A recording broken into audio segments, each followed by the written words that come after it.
E paz, amém. Motivo de alegria, satisfação, poder estar com vocês aqui esta noite para juntos louvarmos, engrandecermos e exaltarmos ao nome do nosso Senhor e Salvador Jesus Cristo. Queridos, nós, como anunciado, iremos dar continuidade ao tema, ao livro que nos foi proposto, Tessalonicenses, 1 Tessalonicenses, e hoje iremos ministrar no capítulo de número 2.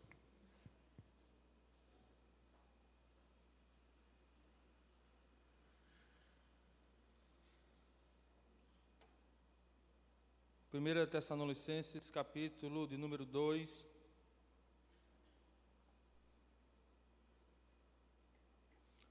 o versículo 1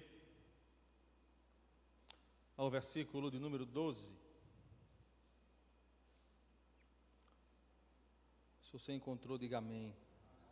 As Sagradas Escrituras nos registra essa linda passagem.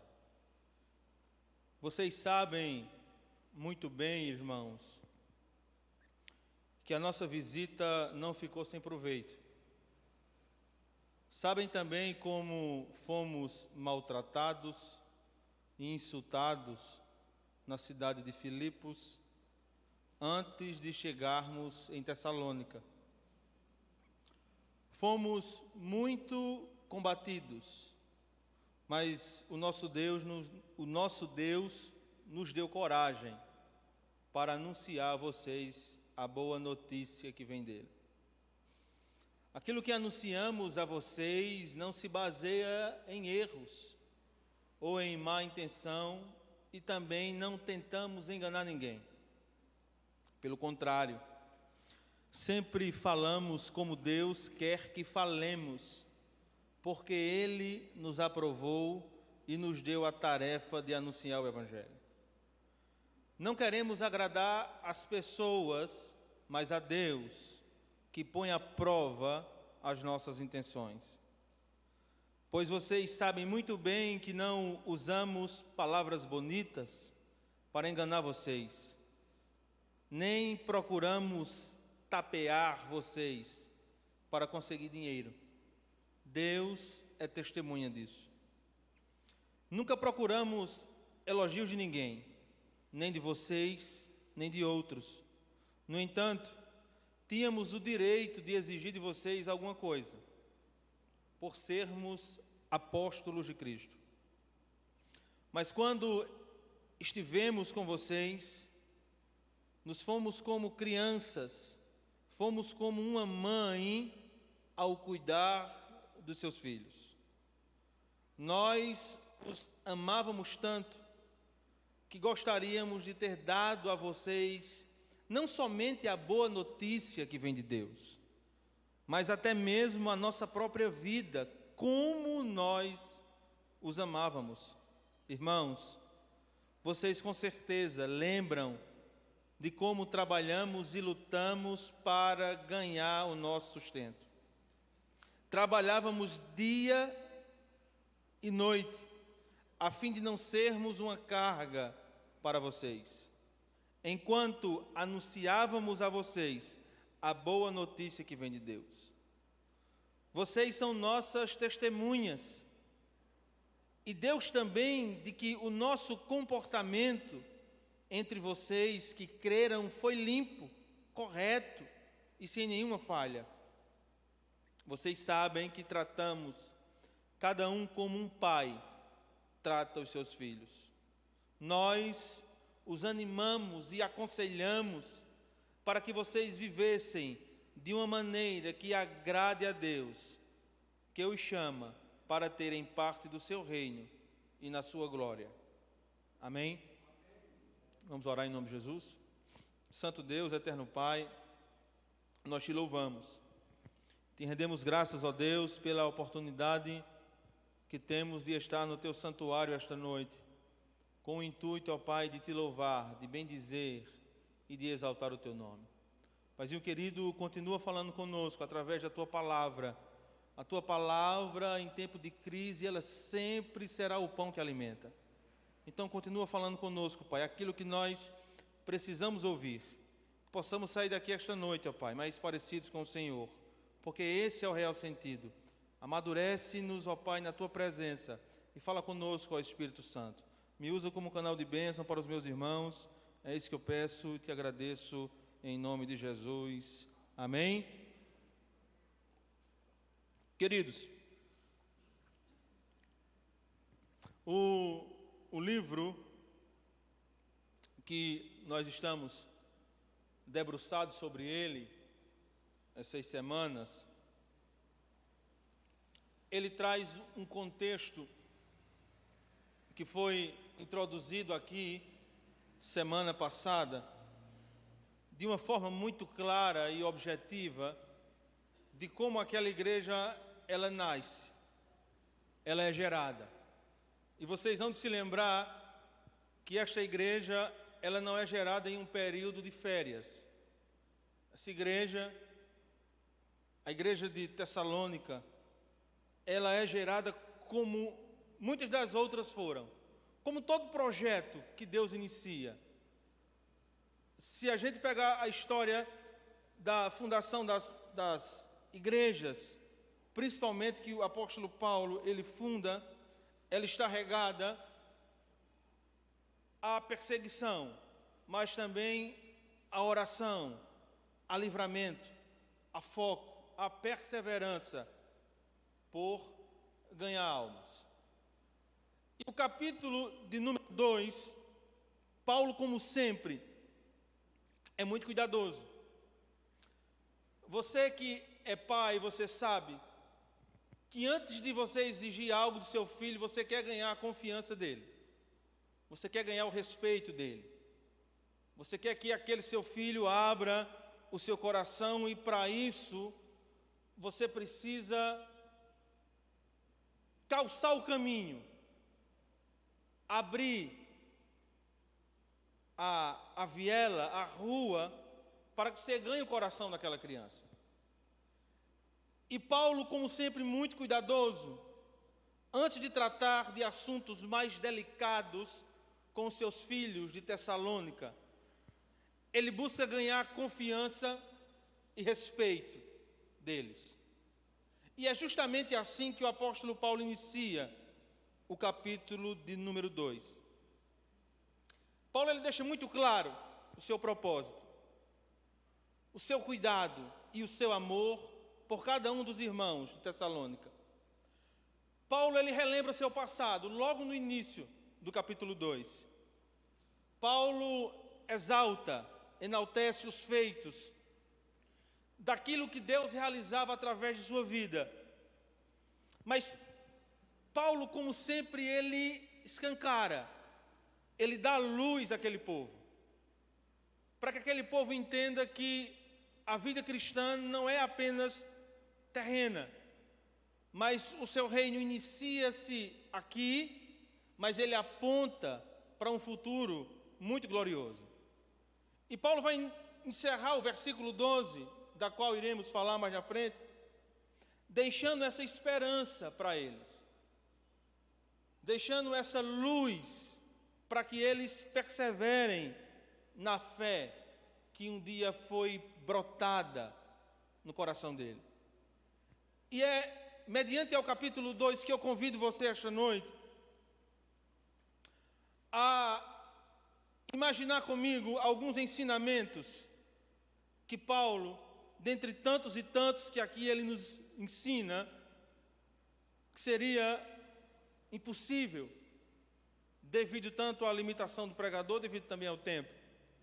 Mas eu gostaria de tratar com vocês algumas coisas que saltam aos meus olhos quando eu me deleito sobre o capítulo 2, versículo 1 ao versículo 12. Logo no versículo de número 1, eu busquei uma tradução muito simples para o nosso entendimento esta noite, Paulo, ele inicia dizendo, olha, vocês sabem muito bem, irmãos, que a nossa visita não ficou sem proveito. Ponto. Eu acho que vocês concordam comigo que o versículo 1 já é o bastante para que a gente esprema um pouco e aprenda o que o apóstolo Paulo ele deixa entrelaçado nas entrelinhas do texto.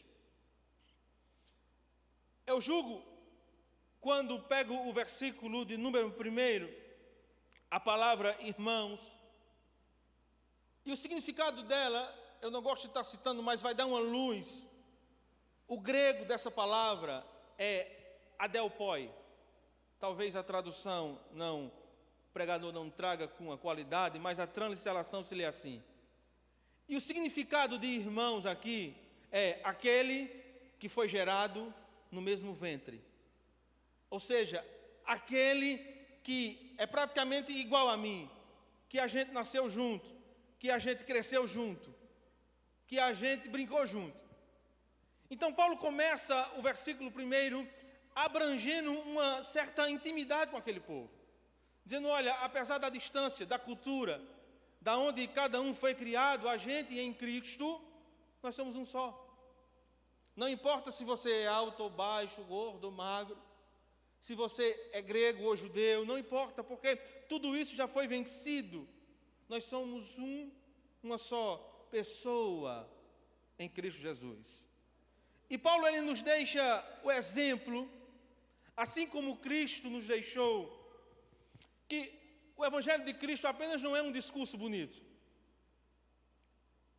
apenas não é uma boa oratória, uma boa palavra, mas o que traz luz ao Evangelho não é propriamente ele lido, mas é ele vivido. Porque de discurso bonito, principalmente no tempo que estamos, a gente escuta muito. São palavras bonitas, bem polidas, bem ditas, que a gente diz, rapaz, não estou entendendo o que esse homem está querendo dizer, não. Mas quando eu olho o versículo 1, o que Paulo ele começa a nos trazer por ensinamento, Paulo diz, olha, eu fui até vocês, agora a minha ida até vocês não ficou sem proveito. Eu dei fruto, eu trabalhei, eu coloquei em prol o chamado que Deus me confiou. Paulo começa a desbulhar, como assim costumamos dizer, a sua ida até Tessalônica. A gente vai ver mais de frente que Paulo não vai de férias. Paulo ele não vai de aviso prévio, terá um descanso, passar um tempo ali se deleitando naquela cidade. Paulo ele vai com um propósito muito específico. E essa palavra proveito, eu quando pego versículo por versículo, eu vou sublinhando aquilo que me salta aos olhos. E Paulo diz, olha, a minha ida até vocês não foi sem proveito. Aurélio vai definir proveito como uma consequência positiva de ganho, lucro ou proveitos de um negócio. Sabe qual é o sinônimo da palavra proveito? É fruto, é rendimento, é ganho. Então Paulo está dizendo, olha, eu quando estive no meio de vocês, eu dei lucro ao céu. Eu gerei algo positivo para aquele que me chamou. Eu quando estive no meio de vocês, eu entendi a minha missão. Missão essa que não foi dada nem aos anjos. O imperativo que Deus tem para cada um de nós é muito claro. É ide e pregai o Evangelho a toda criatura. É algo que não está apenas para aquele que está aqui em cima. Não é apenas para o pastor da igreja. É uma missão que é dada a todo crente. O sábio Salomão em Provérbios capítulo 24, ele vai dizer o seguinte, 24:11, livra os que estão destinados à morte e salva os que são levados para a matança, se os puder retirar. Então, por onde Paulo, ele passava, ele entendia qual era o seu chamado. E então, logo no versículo 1, eu entendo que fica uma lição muito grande para a gente. apesar do cargo que temos, ou se não temos, mas apesar do momento da qual nós nos encontramos hoje, agora, Deus ele tem um chamado específico para cada um de nós. Pregue a palavra. Frutifique a palavra. Você foi salvo com um propósito específico também. O salmista vai dizer que o propósito do homem na vida, em terra, não é enriquecer, não é construir grandes impérios, não tem nenhum problema com isso. Mas o propósito do homem é glorificar a Deus, é exaltar o seu santo nome. E Paulo entendia isso. Paulo entendia que o evangelho ele devia ser pregado a toda criatura. Mateus 16:15. Ide por todo mundo e pregar o evangelho a toda criatura. Ele entendia que o evangelho era para ser pregado em todas as nações. Mateus 18:29. Em todas as cidades. Mateus 9:35. E também em todo lugar. Atos 17:30. Mas Deus, não levando em conta os tempos da ignorância, manda que agora todos os homens, em todos os lugares se arrependam. E essa missão, Ele conta comigo e com você. Amém? Então é um imperativo de Deus. Independente de onde nascemos ou que grau de entendimento nós temos, mas se você está aqui esta noite como um salvo na pessoa de Jesus Cristo, a sua vida perante Deus e perante o mundo é testemunha que Ele salva, cura e leva para o céu. Então você é a maior prova que o evangelho funciona. Você aqui esta noite é a maior prova que este evangelho não são apenas palavras bonitas, mas é algo que transforma um homem de dentro para fora. Aquele que bebia não bebe mais, aquele que mentia não mente mais, aquele que fraudava não frauda mais, porque não é apenas uma veste bonita, é uma transformação de dentro para fora. E é por isso que Paulo que diz, olha, tive proveito a minha ida até vocês. Teve proveito eu passar com vocês aí um tempo. Eu dei fruto. Amém? O versículo 2 em diante. Paulo continua dizendo o seguinte. Sabem também como fomos maltratados e insultados na cidade de Filipos. Antes de chegarmos aí em Tessalônica, fomos combatidos, mas o nosso Deus nos deu coragem para anunciar a vocês a boa notícia que vem dele. Aquilo que anunciamos a vocês não se baseia em erros ou em má intenção e também não tentamos enganar ninguém. Observe, no versículo 4 ele diz, pelo contrário, sempre falamos como Deus quer que falemos, porque Ele nos aprovou e nos deu a tarefa de anunciar o Evangelho. Não queremos agradar as pessoas, mas a Deus, que põe à prova a nossa intenção, pois vocês sabem muito bem que não usamos palavras bonitas para enganar vocês, nem procuramos tapear vocês para conseguir dinheiro. Deus é testemunha disso, nunca procuramos elogio de ninguém, nem de vocês, nem de outros. Amém? É uma palavra muito direta, muito verdadeira, que Paulo, ele começa a tratar com eles. Observe que Paulo está se apresentando. Ele está trazendo luz de tudo aquilo que ele fez ali. O interessante é que os tempos passam. A gente vai envelhecendo. O cabelo vai ficando um pouquinho mais branco. A barriga vai crescendo um pouquinho. Mas o distúrbio que o ser humano tem, aquele que não carrega os princípios bíblicos no seu interior, este homem, ele tem uma tendência de pegar aquilo que é divino e trazer e governar para o seu próprio umbigo. Ele se predispõe de uma posição de liderança que ele tem, mas ele não governa, ele não preside para que o povo seja edificado, mas ele governa para que o seu eu seja o centro. Isso não é de hoje, é de muito tempo, ou de quase sempre, que o ser humano, ele pega aquilo que é divino, aquilo que é para edificação da igreja, aquilo que é para o alimento da igreja, e acaba ele próprio se alimentando e governando para ele mesmo. E Paulo, ele começa a tratar sobre isso. Ele começa a defender a sua liderança, o seu apostolado, o seu chamado. Ele começa a trazer luz para aquilo que Deus tinha na vida dele. E antes de me adentrar o texto, eu aprendo uma coisa muito interessante aqui. Que não é porque está todo mundo fazendo errado, que a chama que arde dentro do meu e do seu coração de fazer o certo, ela se apaga.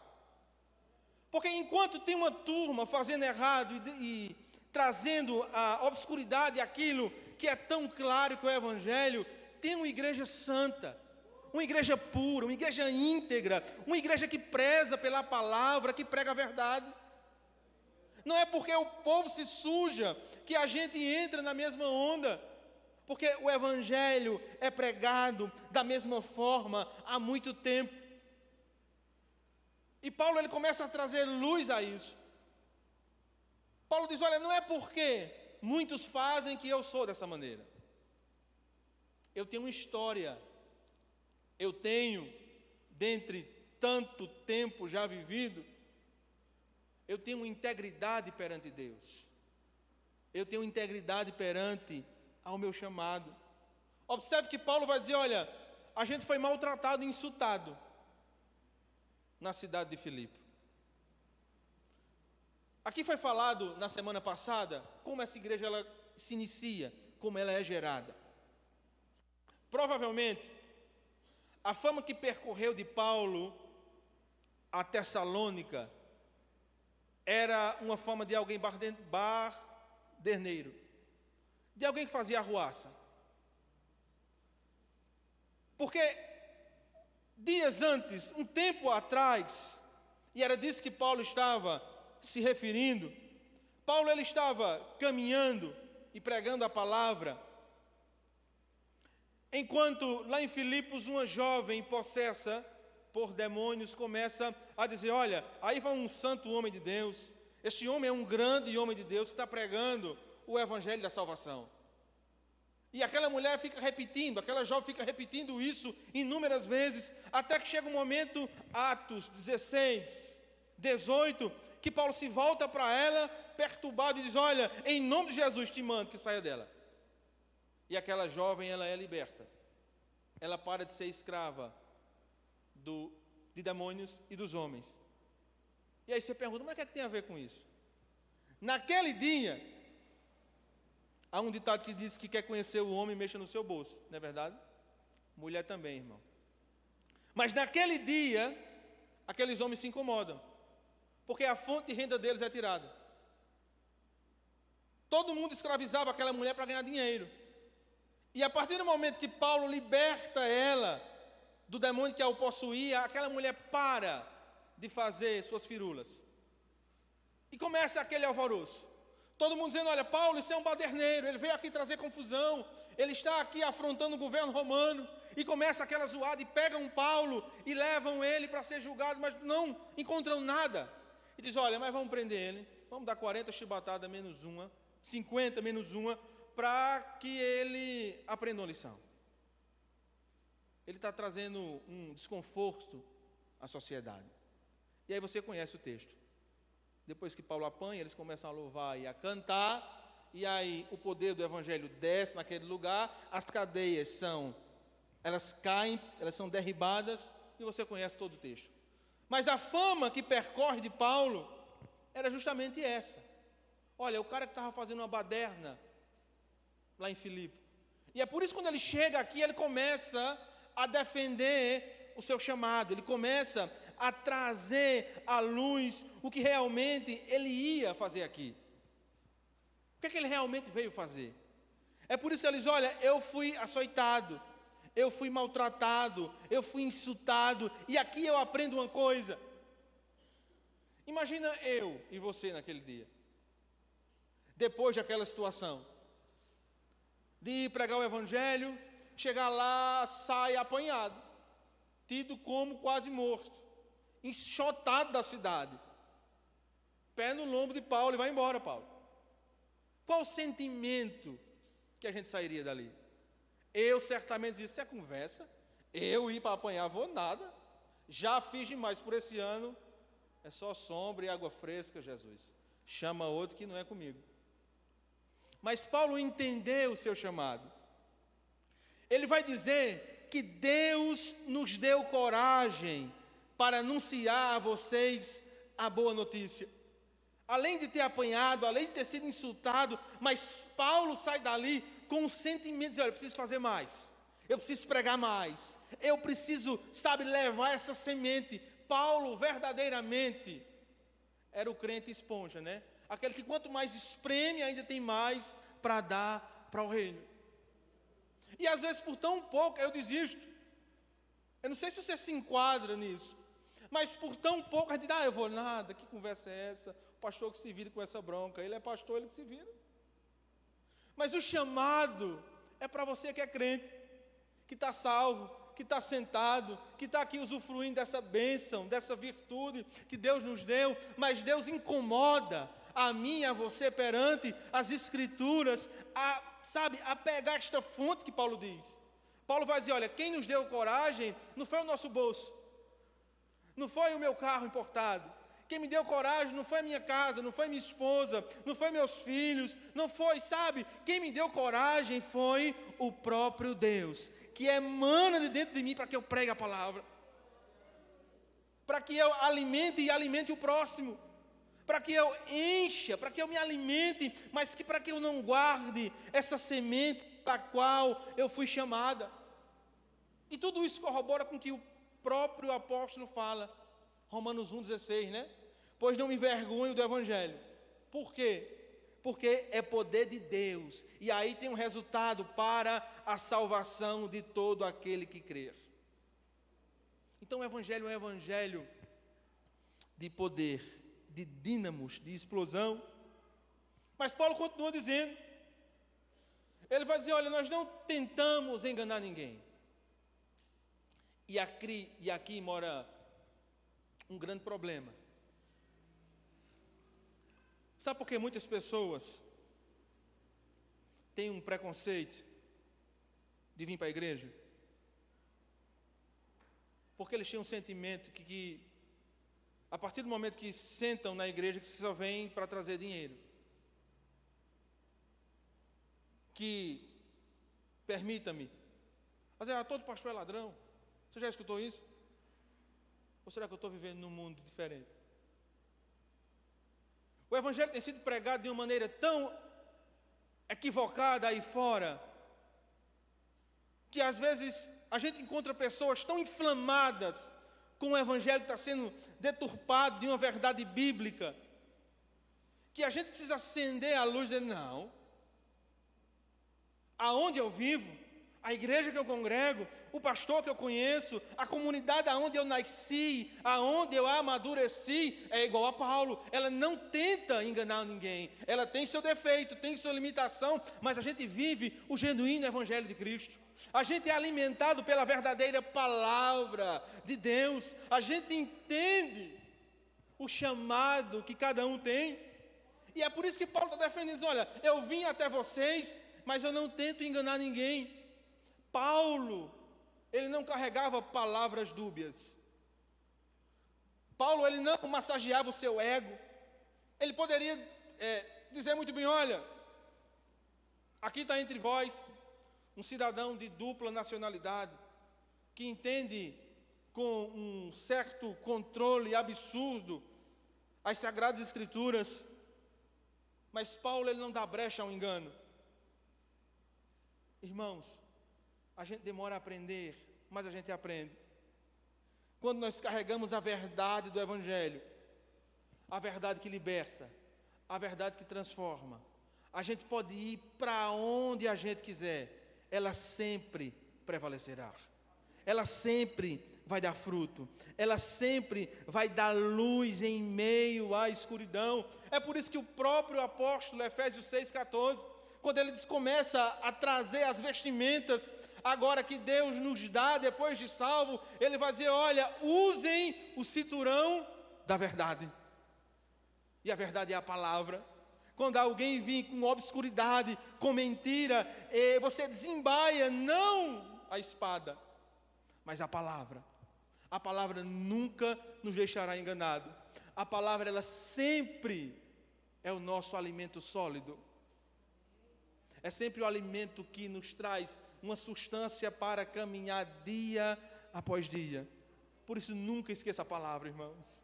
Nunca que possamos nos apartar da palavra. É por isso que João 17 diz: santifica-nos na tua verdade, a tua palavra é a verdade. E era o povo querendo empreitar Paulo, e Paulo: tome Bíblia. Era o povo querendo confundir o povo, e Paulo: tome Bíblia. Era os grandes querendo governar para o seu próprio umbigo, e Paulo: tome Bíblia no povo. Porque a verdade liberta, a verdade transforma, a verdade, ela prevalece. Amém? Glória a Deus. Paulo continua dizendo: não queremos agradar pessoas. Olha que negócio difícil. Mas queremos a Deus que põe à prova as nossas intenções.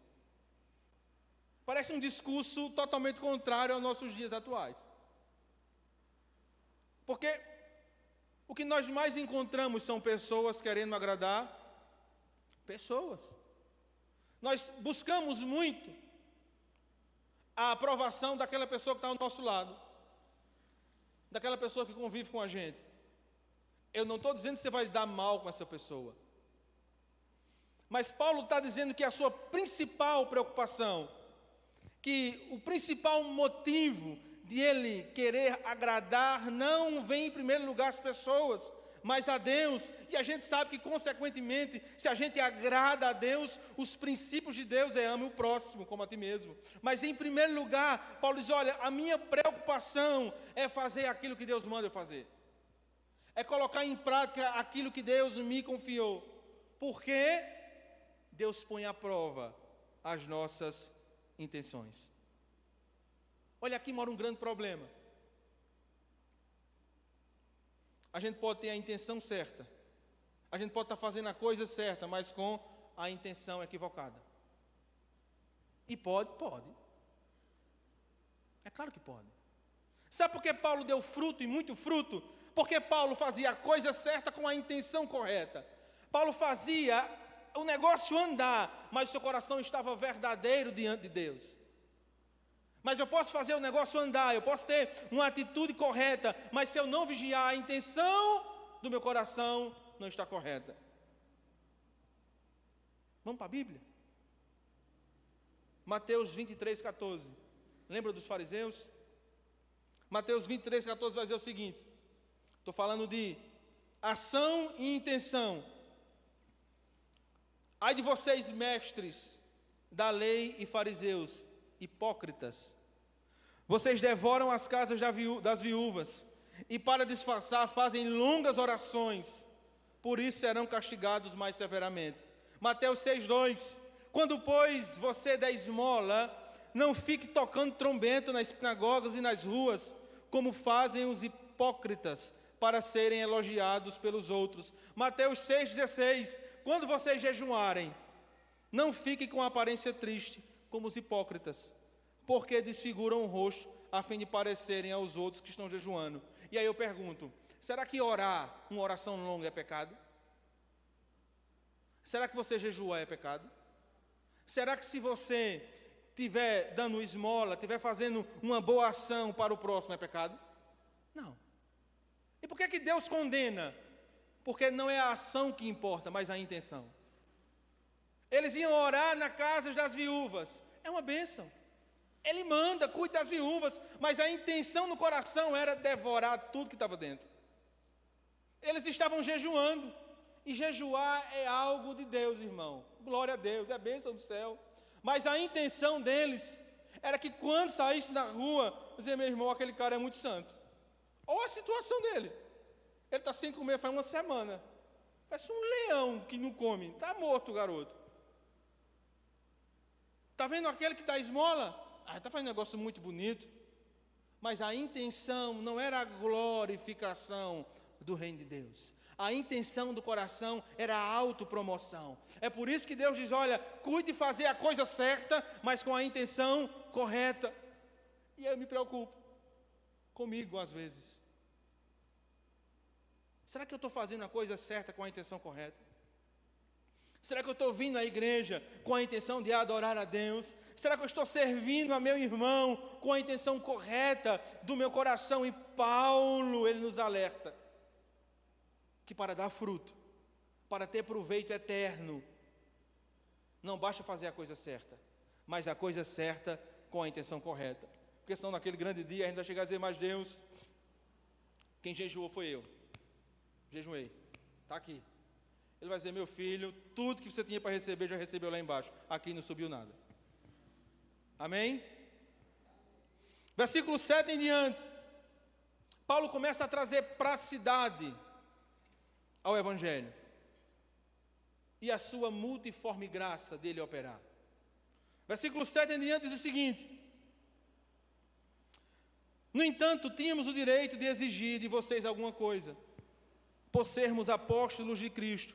Mas quando estivemos com vocês, nós somos como crianças, como uma mãe ao cuidar dos seus filhos. Nós os amávamos tanto, que gostaríamos de ter dado a vocês não somente a boa notícia que vem de Deus, mas até mesmo a nossa própria vida, como nós os amávamos.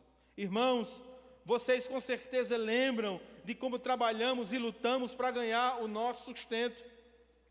Trabalhamos de dia e de noite a fim de não sermos uma carga para vocês, enquanto anunciávamos a vocês a boa notícia que vem de Deus. Vocês são nossas testemunhas, e Deus também, que o nosso comportamento entre vocês, que creram, ele foi limpo, foi correto e sem nenhuma falha. Vocês sabem que tratamos cada um como um pai trata o filho. Os ensinamentos aqui são inúmeros. Mas algo queima em nossos corações quando lemos isso. Sabe, versículo 7, Paulo vai dizer, fomos como uma mãe ao cuidar dos seus filhos. Versículo 8, no começo vai dizer, nós os amamos muito. Aí no final ele vai dizer, como nós os amamos. Aí o versículo 11, ele vai dizer o seguinte, olha, eu tratei de vocês como um pai trata dos seus filhos. Você já escutou alguém dizer, em alguma discussão, em algum desconforto, em algum perrengue, dizer, e os meus direitos? Aí eu tenho direitos. Sim ou não? Às vezes a gente se pega nisso. Até a gente mesmo. Eu tenho direitos, o direito é meu. Mas sabe o que é que Paulo está dizendo aqui? Ele vai dizer, olha, eu abri mão daquilo que era meu direito, daquilo que eu tinha por direito, era meu. Eu poderia, pedir algo que me era normal. Mas o sentimento que ele usa para figurar aquilo, que ele quer deixar claro, é dizer, olha, o meu sentimento com vocês é de uma mãe para com seus filhos. Você que é mãe sabe. Se só tem um pão, para quem vai o pão? Você come ou você dá ao filho? Se só tem um cobertor, para quem vai cobrir? É cobrir você ou seu filho? Se só tem, 5 ml de último remédio, para quem vai? Para você ou para o seu filho? E Paulo justamente está dizendo isso, olha, eu abri mão do meu direito, porque eu entendi que naquele momento era necessário. Porque o meu direito em Cristo era amar, era acolher, era servir, era se doar em prol de algo maior.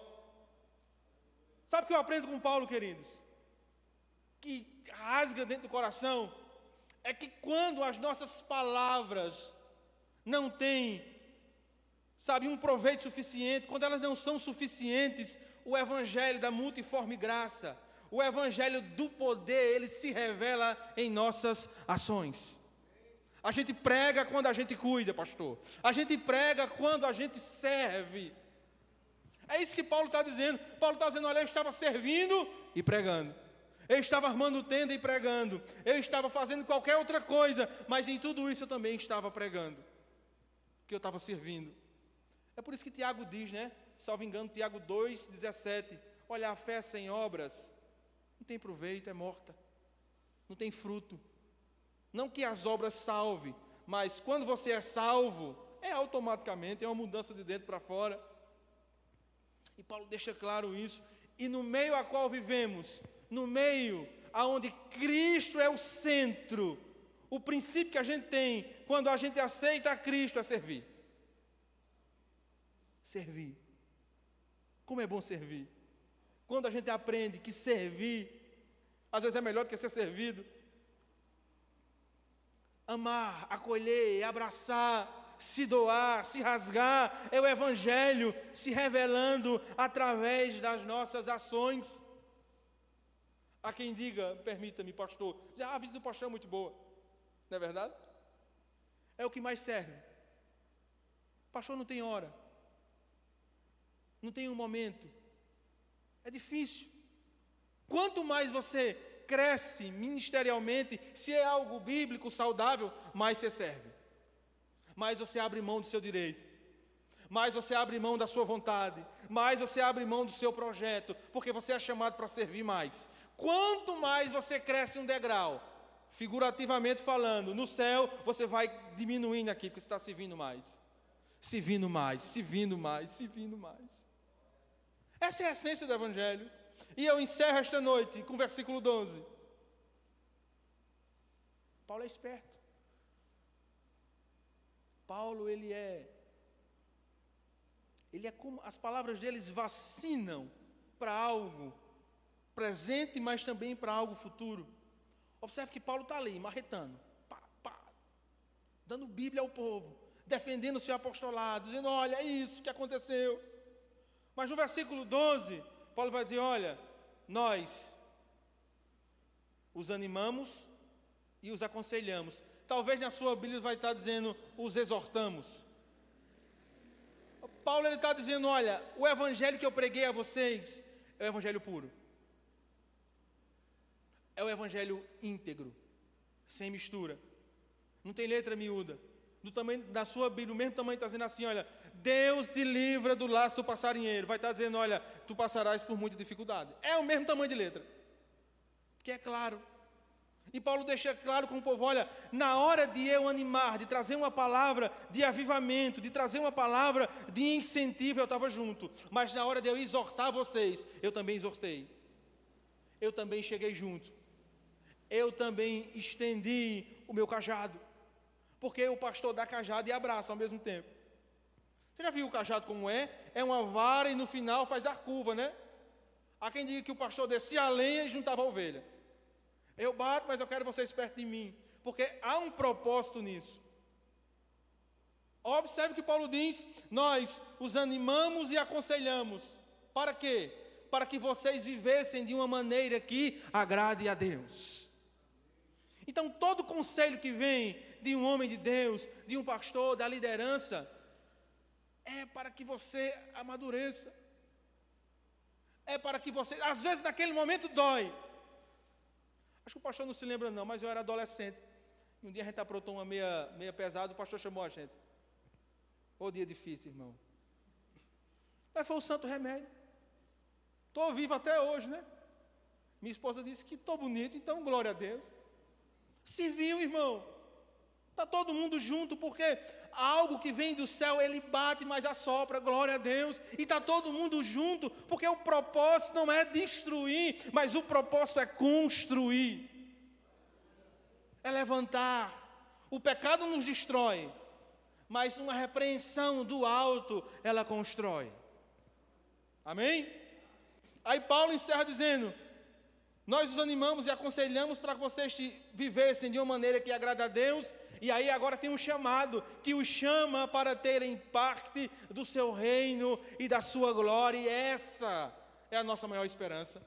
É de viver tudo aquilo que é para viver aqui, mas com o olho focado lá em cima. Porque no dia que a trombeta tocar, irmão, fica máquina de costura, fica box, fica tudo. E a gente sobe para um céu de glória.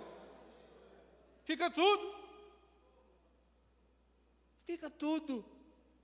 Fica também enfermidade, fica doença, fica problema, fica tudo. E sobe todo mundo para adorar e bendizer e exaltar ao nome do Senhor Jesus. Então leve esta palavra esta noite para o seu coração. Às vezes é uma palavra dura, né, irmãos? Mas é Bíblia. É aquilo que Deus nos chama para viver, para amadurecer. Amém? Queridos, que Deus em Cristo nos abençoe.